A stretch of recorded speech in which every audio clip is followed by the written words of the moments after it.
ایک وتر کی ادائیگی کا طریقہ. عائشہ رضی اللہ تعالی عنہا سے روایت ہے، انہوں نے فرمایا کہ رسول اللہ صلی اللہ علیہ وسلم ہر 2 رکعت پر سلام پھیرتے تھے اور ایک وتر پڑھتے تھے. یعنی چاہے آپ 3 رکعتوں پڑھنا چاہتے ہیں تو 2 رکعتیں پڑھ کے پھر ایک الگ رکعت. ٹھیک، آپ نے کبھی حرم میں وتر پڑھے؟ مختلف طرح سے پڑھاتے ہیں نا، کبھی تو 3 ایٹ اسٹریچ پڑھا دیتے ہیں اور کبھی کیا کرتے ہیں 2 کے بعد سلام پھیر دیتے ہیں اور پھر ایک کھڑے ہو کے پڑھتے ہیں. تو ایک طریقہ یہ ہے. 3 وتروں کی ادائیگی کا طریقہ. نماز وتر کو مغرب کی طرح 2 تشہد کے ساتھ نہیں پڑھا جائے گا. یعنی اگر 3 وتر پڑھنے ہو تو 1 تشہد اور 1 سلام، یا پھر 2 تشہد اور 2 سلام کے ساتھ پڑھے جائیں گے. مغرب کی طرح نہیں ہونے چاہیے وتر. مغرب میں کیا ہوتا ہے 2 رکعت کے بعد آپ تشہد پڑھتے ہیں، پھر 1 رکعت کھڑے ہو کر پھر آپ نماز پڑھی کرتے ہیں. وتر میں یہ نہیں ہوگا. وتر میں کیا ہوگا، 3 رکعتیں کٹھی پڑھ کے آخر میں بیٹھیں گے، ایک طریقہ. دوسرا 2 پڑھ کے سلام پھیر کے پھر ایک اور الگ پڑھیں گے. ابن عمر سے مروی ہے، انہوں نے کہا رسول اللہ صلی اللہ علیہ وسلم وتر اور 2 رکعتوں کے درمیان سلام کے ذریعے فصل فرماتے تھے اور ہمیں سلام کی آواز سنواتے تھے. ٹھیک ہے، اونچی آواز سے سلام کرتے تھے. حضرت عائشہ سے مرفوعاً مروی ہے کہ آپ صلی اللہ علیہ وسلم 1 رکعت وتر پڑھتے اور 2 رکعتوں کے بعد آخری رکعت ادا کرنے سے پہلے باتیں بھی کر لیتے تھے. یعنی جب سلام ہو گیا تو پھر اس کے بعد آپ بات بھی کر سکتے ہیں. اس سے یہ پتہ چلتا ہے کہ چاہے 3 وتر کی نیت سے آپ پڑھ رہے ہیں 2 رکعت، تب بھی اس 2 رکعتوں کے بعد کوئی بات چیت کرنی پڑے تو کر سکتے ہیں. 3 رکعتیں 1 2 3 بغیر تشہد کے 3 رکعتیں پڑھ کے تیسری میں پھر اتحیات اینڈ تک پڑھنا، ایک طریقہ یہ ہے. دوسرا کیا ہے 2 رکعتیں پڑھ کے سلام پھیر کے پھر ایک اور رکعت پڑھ کے اس کو وتر بنانا. حضرت ابو ہریرہ سے روایت ہے کہ رسول اللہ صلی اللہ علیہ وسلم نے فرمایا 3 وتر نہ پڑھا کرو، 5 اور 7 وتر پڑھا کرو اور مغرب کی نماز سے مشابہت نہ کرو. ٹھیک ہے، یعنی 3 کی بجائے 5 اور 7 وتر، اس کے مطلب میں 3 منع ہے، 3 مغرب کے ساتھ مشابہت منع ہے بس. 5 اور 7 وتروں کی ادائیگی کا طریقہ. حضرت عائشہ سے مروی ہے کہ رسول اللہ صلی اللہ علیہ وسلم وتر کی 5 رکعتیں ادا کرتے اور ان کے درمیان بیٹھتے نہیں تھے، یہاں تک کہ 5ویں رکعت پہ بیٹھتے اور سلام پھیرتے. ایک یہ طریقہ ہے. اگر آپ 5 وتر پڑھ رہے ہیں تو 5ویں رکعت پہ. یہ جو اوپر والی حدیث میں ہے نا 3 نہ پڑھو، بلکہ اگر زیادہ رکعتیں پڑھنی ہے تو پڑھتے جاؤ آخری پہ جا کے تحیات پڑھو. ام سلمہ سے روایت ہے، انہوں نے فرمایا کہ رسول اللہ صلی اللہ علیہ وسلم 7 یا 5 رکعت وتر پڑھتے تھے اور ان کے درمیان سلام یا کلام کے ساتھ تفریق نہیں کرتے تھے. میں نے ایسی مساجد میں نماز پڑھی ہے جہاں امام نے اسی طرح 5 ایٹ اے اسٹریچ پڑھائے تراویح کے بعد. ٹھیک ہے، تو اس طرح پڑھ سکتے ہیں. 9 رکعت کا طریقہ. زرارہ بن اوفا سے مروی ہے کہ جب سعد بن ہشام بن عامر ہمارے پاس آئے تو انہوں نے ہمیں بتایا کہ میں ابن عباس کے پاس گیا اور ان سے رسول اللہ صلی اللہ علیہ وسلم کے وتر کے بارے میں سوال کیا. تو ابن عباس نے ان سے کہا کیا میں تمہیں ایسی شخصیت نہ بتاؤں جو رسول اللہ صلی اللہ علیہ وسلم کی وتر نماز کو زمین پر بسنے والے تمام لوگوں سے زیادہ جانتی ہیں؟ میں نے کہا کون؟ فرمایا عائشہ رضی اللہ عنہا، کیونکہ وہ آپ کی بیوی تھی، آپ کی خلوتوں کی ساتھی تھی.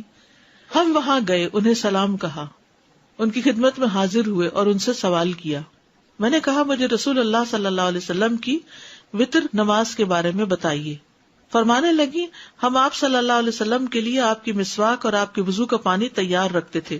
رات کو جس وقت اللہ عز و جل چاہتا آپ کو جگا دیتا، آپ مسواک اور وضو فرماتے، پھر 9 رکعتیں اس طرح پڑھتے کہ 8ویں رکعت کے علاوہ کسی رکعت میں تشہد کے لیے نہ بیٹھتے، اور 8ویں رکعت میں تشہد وغیرہ اور دعا تک پڑھ کے پھر کھڑے ہو کر پھر 1 رکعت پڑھتے، یعنی سلام کے بغیر.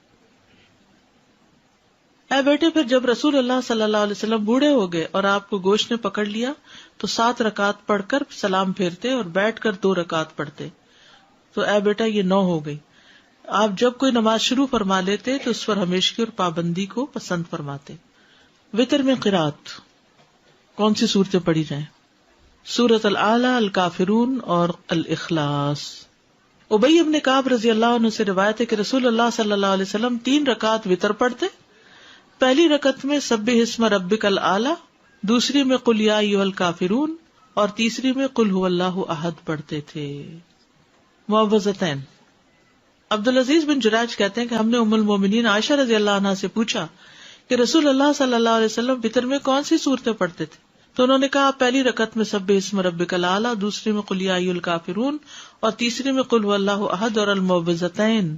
یعنی یہ بھی آتا ہے، خالی قل ھواللہ بھی آتا ہے اور اس کے ساتھ معوذتین بھی آتے ہیں. سورۃ النساء کی آیات. ابو موسیٰ اشعری رضی اللہ عنہ دوران سفر مکہ اور مدینہ کے درمیان تھے، تو انہوں نے عشاء کی نماز 2 رکعت پڑھی، پھر کھڑے ہوئے اور 1 رکعت وتر پڑھا اور اس میں سورۃ النساء کی 100 آیتیں پڑھی. ٹھیک ہے، تو ایسے بھی وتر پڑھ سکتے ہیں، 1 رکعت لیکن بہت لمبی رکعت. پھر فرمایا میں نے اس بات میں ذرا بھر کوتاہی نہیں کی کہ اپنے قدم وہاں رکھوں جہاں رسول اللہ صلی اللہ علیہ وسلم نے اپنے قدم رکھے، اور وہی کچھ پڑھوں جو رسول اللہ صلی اللہ علیہ وسلم نے پڑھا. ٹھیک ہے، تو یہ سفر میں وتر پڑھنے کی دلیل بھی ہے اور لمبے وتر پڑھنے کی بھی. یعنی آپ اگر عشاء کے ساتھ وتر پڑھنا چاہتے ہیں تو سورۃ الاعلی اور کافرون اور اخلاص پڑھ کے ختم کر دیں، اور اگر آپ صبح تہجد کے وقت پڑھنا چاہتے ہیں تو 2 کر کے آپ الگ سے بھی 3 وتر پڑھ سکتے ہیں، اور آپ 8 رکعتیں ایٹ اسٹریچ پڑھ کے بیٹھ کے پھر 9ویں پہ بھی پڑھ سکتے ہیں. تو جو بھی آپ کو سوٹ کرتا ہو آپ کر سکتے ہیں. ٹھیک ہے، اب یہ ویرائٹی آپ کو فرض نمازوں میں نہیں ملے گی، یہ صرف وتر میں ہی ہے کیونکہ اس کے ساتھ نفل ہے. دعائے قنوت. رکوع سے پہلے دعا کرنا. ابی ابن کعب سے روایت ہے رسول اللہ صلی اللہ علیہ وسلم وتر پڑھتے تھے تو رکوع سے پہلے دعائے قنوت پڑھتے تھے، یعنی سورۃ فاتحہ پڑھی، سورت ملائی، اور اس کے بعد دعائے قنوت پڑھی، اور اس کے بعد رکوع میں گئے، پھر سجدے میں گئے، قیام میں ہی پڑھ لی. دعائے قنوت کے الفاظ.